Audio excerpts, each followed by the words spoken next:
Before we dive in, don't forget to subscribe to my channel for more stories like this. The instant I turned the key and realized the door wouldn't give way, a strange sense of calm settled over me. My own wife had locked me out. No yelling, no warning, just a silent, deliberate statement of a choice she had made. I stepped back, checked my phone, thought about calling, but something urged me to pause, to observe and respond with patience rather than panic. I scanned the porch, the early evening sun casting long shadows across the yard.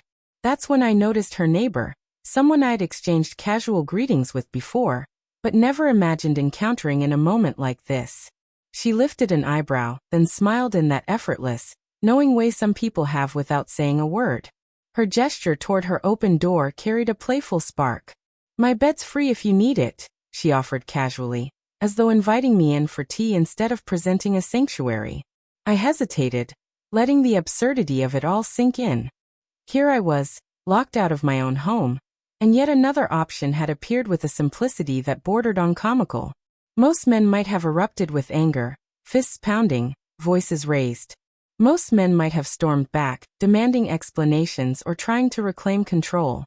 But that wasn't me. I inhaled deeply, letting the air fill my lungs and steady my thoughts. There was no need to prove anything. No need to chase respect already lost in subtle, quiet ways. I allowed a small, ironic smile to form. Life has a way of delivering lessons in the most unexpected packages. Tonight wasn't about confrontation, it was about clarity.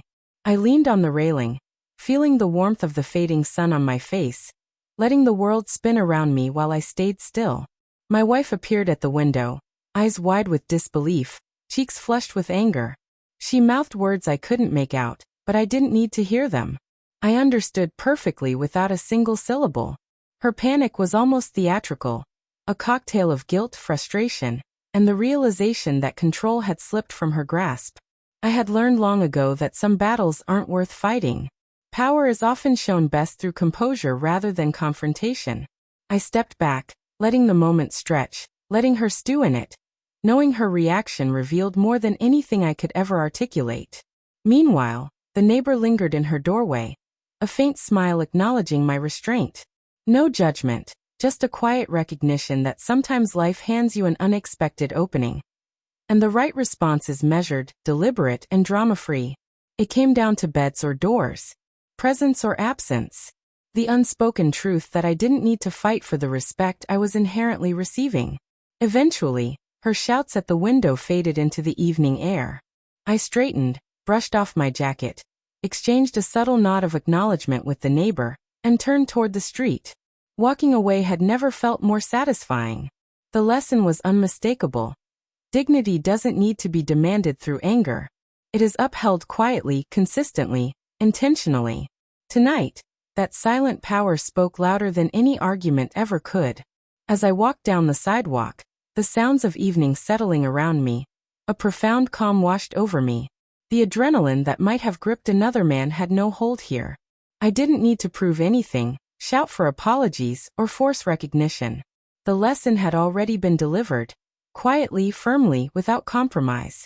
Life's timing is often absurd. One moment, you're inside your home, assuming comfort and control. The next, a simple turn of a key shifts everything. But in that shift comes clarity. Truth reveals itself not in dramatic confrontations, but in reactions, or in this case, deliberate restraint. Walking away without malice carries more weight than any argument ever could. By the time I returned later that evening, the house was silent.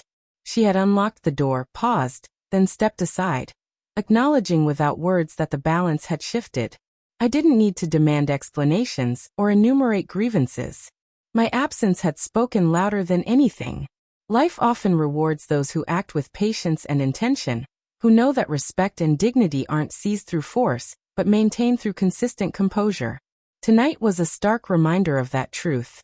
Some doors, once closed, reveal fresh perspectives, unexpected lessons, and the quiet satisfaction of handling a moment exactly as it needed to be handled.